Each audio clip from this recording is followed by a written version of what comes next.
Rangkuman informasi pilihan dari berbagai kabupaten dan kota di Jawa Timur segera hadir dalam Buletin Jawa Timur. Buletin Jawa Timur.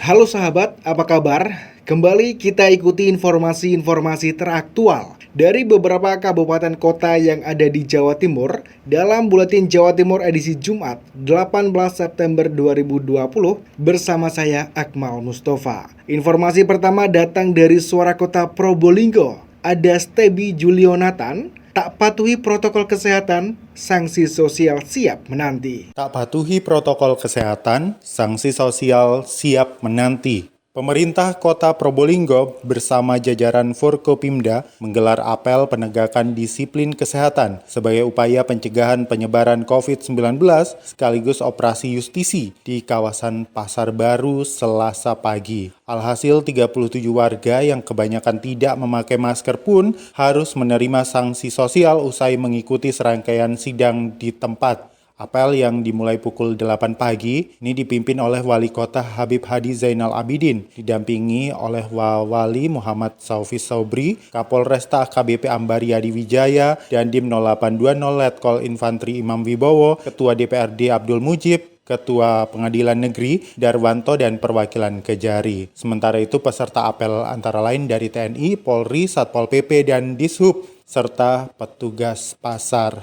Wali kota dalam amanatnya menyampaikan, sekarang bukan saatnya untuk bersantai dengan menganggap COVID-19 ini tidak ada. Buktinya, angka COVID-19 baik di Indonesia maupun di Kota Probolinggo terus bertambah setiap harinya. Stebi Julionathan, Suara Kota Probolinggo. Selanjutnya kita menuju ke Suara Pasuruan. Ada Sofia Latif, rendah tingkat kedisiplinan penerapan protokol kesehatan di Kabupaten Pasuruan. Kedisiplinan penerapan protokol kesehatan di masyarakat yang masih rendah, baik di perusahaan, perkantoran maupun tempat wisata, masih menjadi permasalahan di Kabupaten Pasuruan. Itu yang disampaikan pelaksana tugas PLT Direktur RSUD Bangil Dr. Ani Latifa dalam rapat evaluasi penanganan COVID-19 di Kabupaten Pasuruan Rabu 16 September 2020 kemarin. Oleh karena itu dibutuhkan sosialisasi dan pendampingan penerapan protokol kesehatan di masa adaptasi kenormalan baru. Sementara itu rawat inap isolasi yang melebihi kapasitas juga menjadi permasalahan tersendiri. Hal ini karena masih kurangnya rumah sakit rujukan COVID-19 di Kabupaten Pasuruan. Sofia Latif, Suara Pasuruan. Dari Suara Sidoarjo ada Billy Patopoy. Pemerintah Provinsi Jawa Timur serahkan bantuan ventilator pada 10 RS rujukan COVID-19 di Kabupaten Sidoarjo. Sahabat, 10 rumah sakit rujukan COVID-19 yang ada di Kabupaten Sidoarjo mendapatkan bantuan ventilator dari Provinsi Jawa Timur. Dengan total jumlah bantuan yang diberikan, seluruhnya sebanyak 15 ventilator diserahkan langsung oleh Kofifa Indar Parawansa, Gubernur Jawa Timur di Pendopo Delta Wibawa pada Rabu 16 September. Ventilator ini akan dibagikan kepada rumah sakit rujukan COVID-19 yang membutuhkan dan telah mengajukan bantuan serta diserahkan secara bertahap.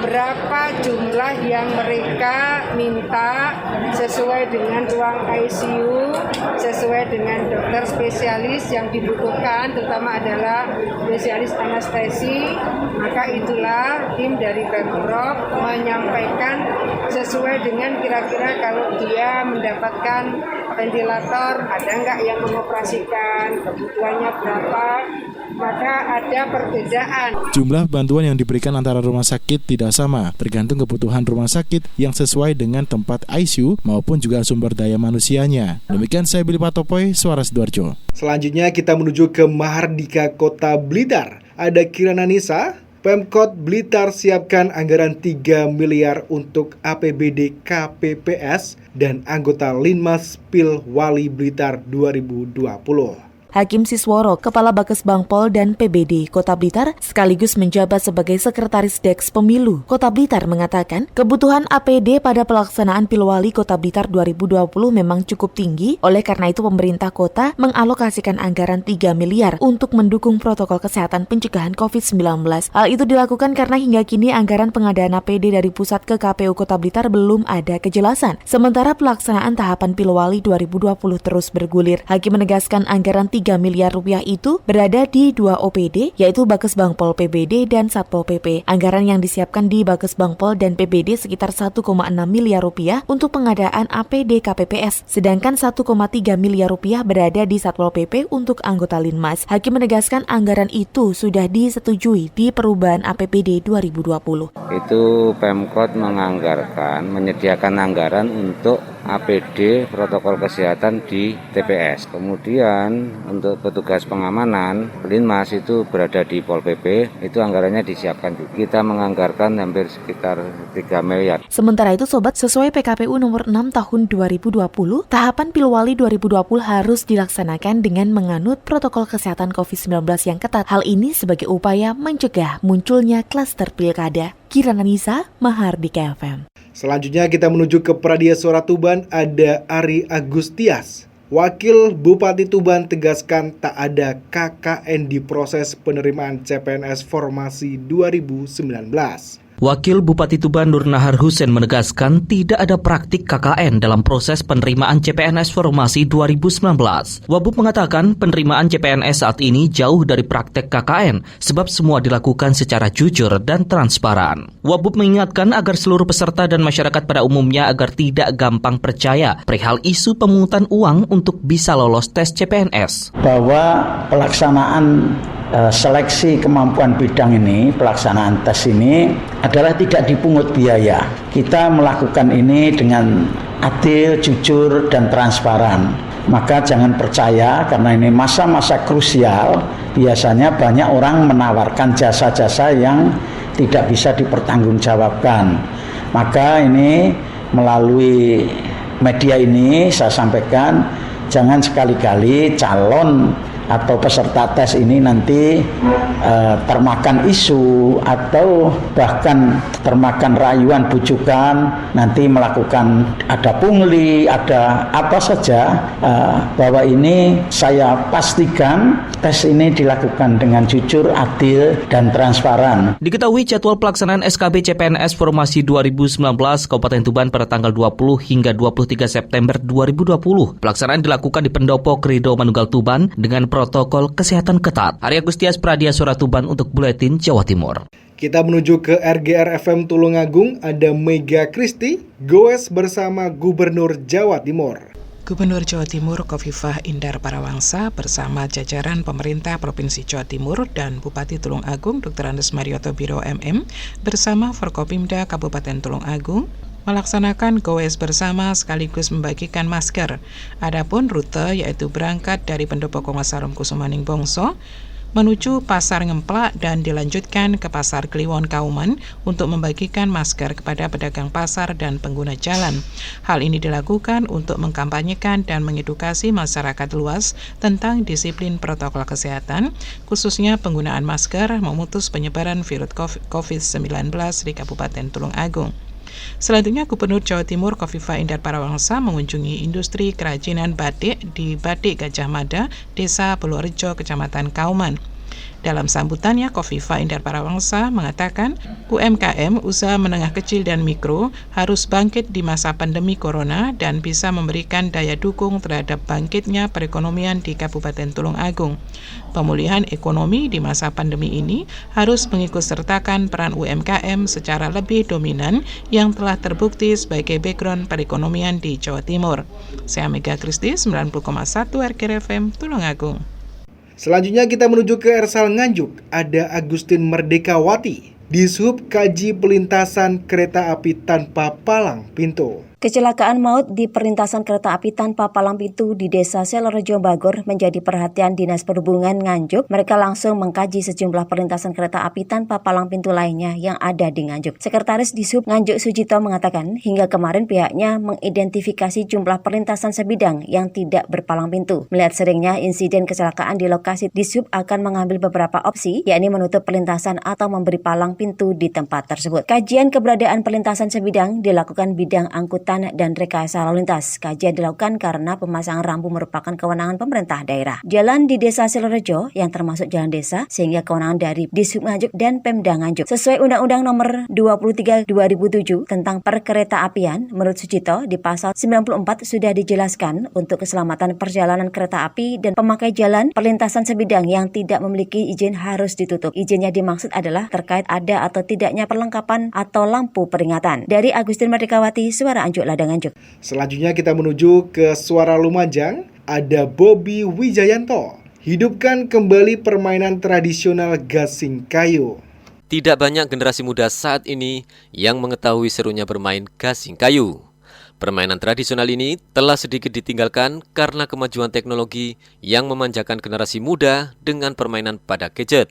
Dan hal itu menjadi perhatian Paimin, Kepala Dinas Pemuda dan Olahraga Kabupaten Lumajang mengungkapkan, olahraga tradisional gasing nantinya juga akan dilombakan di tingkat provinsi. Sehingga selain untuk mencari bibit atlet untuk cabang olahraga tersebut, juga untuk mengenalkan kembali gasing kayu pada generasi muda saat ini. Selain itu, dirinya berharap saat gasing kayu mulai ramai dimainkan di kalangan anak-anak, khususnya di Lumajang, dapat meningkatkan perekonomian para pengrajin gasing kayu. Paimin bersama jajaran Dinas Pemuda dan Olahraga Kabupaten Lumajang akan melibatkan dan memperkenalkan para pengrajin kayu yang berkompeten membuat gasing kayu. Bobi Wijayanto, Suara Lumajang FM, mengabarkan.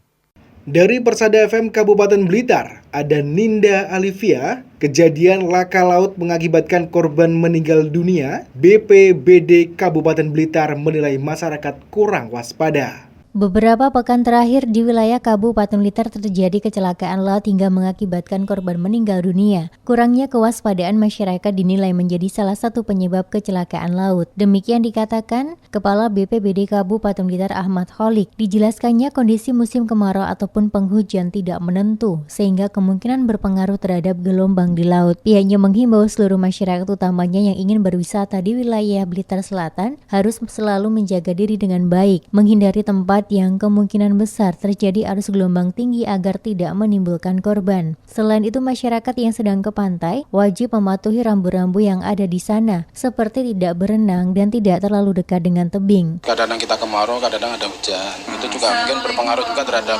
gelombang ya di laut. Sehingga kami mengharapkan seluruh warga masyarakat, terutama yang ingin berwisata ke pantai di wilayah selatan Blitar itu harus selalu menjaga diri dengan baik-baik. Ahmad Kholik menambahkan ke depan kewaspadaan masyarakat harus ditingkatkan, sebab di setiap pantai dipastikan sudah ada papan-papan peringatan. Tidak hanya itu, masyarakat harus bisa melihat kondisi lokasi, dan jangan hanya karena memburu foto lupa dengan keselamatan. Ninda Alivia, Radio Persada FM Blitar. Selanjutnya kita menuju ke LPPL Suara Gresik, ada Putri Rizkiana. Mikroplastik perburuk pencemaran sampah di 2 sungai Gresik. Kerusakan lingkungan di kawasan air akibat banyaknya tempat pembuangan sampah di aliran sungai menjadi catatan mahasiswa yang tergabung dalam Trash Control Community. Dari inventarisasi di 3 kecamatan di Gresik, selama Agustus 2020, para mahasiswa menemukan banyak tempat pembuangan sampah di bantaran Sungai Bengawan Solo dan Sungai Berantas. TCC mencemaskan bahwa limbah dari tempat pembuangan sampah di bantaran sungai itu bisa membawa kerusakan lingkungan serius. Koordinator Research TCC mengatakan bahwa selama Agustus 2020,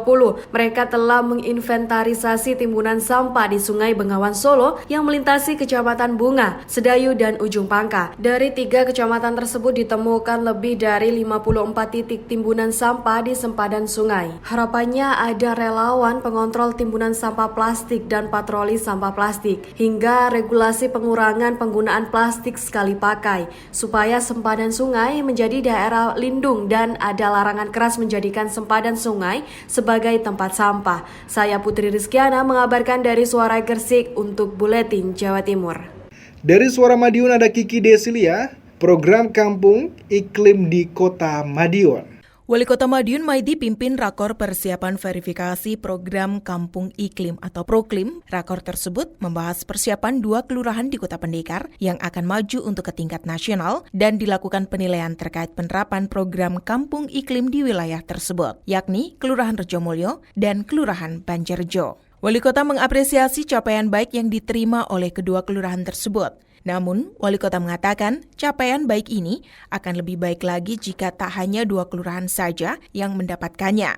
Tetapi seluruh kelurahan di Kota Madiun juga harus ikut serta menerapkan kampung iklim. Wali Kota menghimbau kepada OPD terkait agar terus gencar mensosialisasikan adanya proklim ini ke seluruh kelurahan di Kota Pendekar. Tujuannya agar masyarakat lebih paham dengan adanya program untuk menanggulangi efek perubahan iklim. Seperti diketahui, proklim merupakan program nasional yang dikelola oleh Kementerian Lingkungan Hidup dan Kehutanan dalam rangka meningkatkan keterlibatan masyarakat dan pemangku kepentingan lain untuk melakukan penguatan kapasitas adaptasi terhadap dampak perubahan iklim dan penurunan emisi. Kiki Desilia, Suara Madiun. Dan yang terakhir ada Henti Ludiana Suara Ngawi, Muskap KONI Kabupaten Ngawi, berakhir aklamasi dan menunjuk ketua baru. Musyawarah Kabupaten Komite Olahraga Nasional Indonesia Kabupaten Ngawi yang digelar Rabu 16 September kemarin berakhir aklamasi dan menunjuk Faisal sebagai ketua baru. Dalam agenda 5 tahunan yang dibuka oleh Bupati Ngawi, para cabang olahraga yang mempunyai hak suara kompak menunjuk Faisal untuk memimpin KONI Ngawi. Faisal sendiri menggantikan Rahmat Suprasono, ketua KONI Kabupaten Ngawi sebelumnya. Sementara itu, Faisal, ketua KONI terpilih, mengatakan ke depan akan fokus meningkatkan prestasi dari para atlet yang telah diraih selama ini. Karena sesuai dengan target bahwa dari urutan 27 beliaunya tadi menargetkan kalau bisa di 15, sehingga kondisi 15 dari 15 itu juga nggak mudah, tapi semua itu harus ada perjuangan yang kuat dan didukung dengan sarana prasarana, khususnya dalam penganggaran. Faisal juga mengatakan akan menaikkan prestasi dari urutan 27 menjadi peringkat 15 yang tentu saja harus dibarengi dengan fasilitas-fasilitas pendukung. Henti Ludiana, LPPL Suara Ngawi. Demikian sahabat Buletin Jawa Timur edisi Jumat 18 September 2020. Ikuti kembali Buletin Jawa Timur edisi berikutnya esok hari. Saya Akmal Mustafa pamit undur diri. Terima kasih atas kebersamaannya. Rangkuman informasi pilihan dari berbagai kabupaten dan kota di Jawa Timur baru saja sahabat dengarkan dalam Buletin Jawa Timur. Buletin Jawa Timur. Buletin Jawa Timur bisa sahabat dengarkan Senin sampai Jumat jam 8 pagi dan 4 sore. Disiarkan serentak di Lembaga Penyiaran Publik Lokal Suara Sidoarjo, Persada Kabupaten Blitar, Mardika Kota Blitar, Ralita Pamekasan, Suara Sampang, Suara Kota Probolinggo, Suara Lumajang, Suara Pasuruan, Blambangan Banyuwangi, Wika Mojokerto, Suara Gresik, Pradia, Suara Tuban, Malawapati Bojonegoro, Ersal Nganjuk, Suara Madiun, Suara Ngawi, Suara Pacitan, Praja Angkasa Trenggalek, Magetan Indah, dan RGR Tulungagung. Persembahan dari Asosiasi Lembaga Penyiaran Publik Lokal Jawa Timur.